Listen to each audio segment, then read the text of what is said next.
વડોદરામાં ભારે વરસાદના પગલે પાકને નુકસાન પહોંચ્યું છે અને ગામોમાં ખેડૂતોએ પોતાના ખેતરમાં ઉગાડેલા કપાસ અને મરચીના પાકમાં મોટા પાયે દેવ નદીના પૂરે વિનાશ સર્જ્યો છે અને ગોજાલી ગામના ખેડૂતોને 250 થી 300 વીઘા જમીનમાં કપાસ અને મરચીનો પાક ઊભો જ ધોવાઈ ગયો છે। ખેતરો પણ મોટા મોટા ખાડાને કોતરો પડી ગયા છે અને તમામ પાકો દેવ નદીના પૂરમાં વહાવીને લઈ ગઈ છે। ત્યારે પાકને નુકસાન થતાની સાથે જ ખેડૂતોને ભારે નુકસાન વેઠવાનો વારો આવ્યો છે અને વહેલી તકે સરકારને રજૂઆત સાંભળી અને વળતર ચૂકવવામાં આવે તેવી માંગણી પણ ખેડૂતો કરી રહ્યા છે।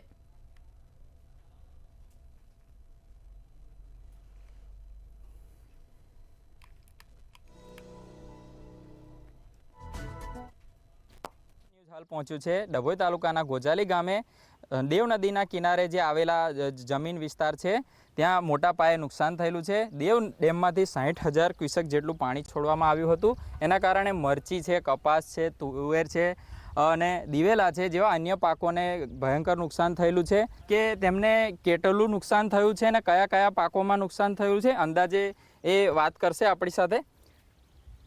ગામ મારું છે ગોજાલી અને અમારું ગોજાલી દેવ નદી કિનારે આવેલું છે।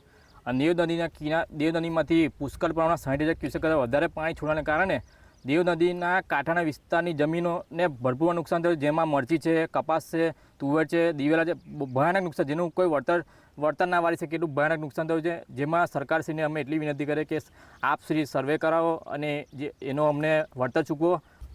કયો કયો પાક ધોવાયો છે તમારો જે જણાવશો? કપાસ અને દિવેલા બે પાક। કપાસ વધારે હતો 40 વીઘા અને મરચી 30 વીઘા મરચી। આ મરચી લેવાનો જ વારો હતો ને ગઈ।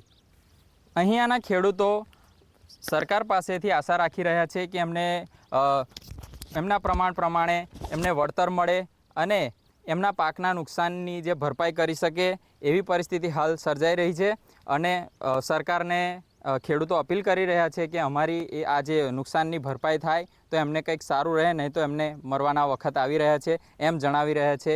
મંતવ્ય ન્યૂઝ, ધર્મેન્દ્ર રોહિત, ડભોઈ, વડોદરા।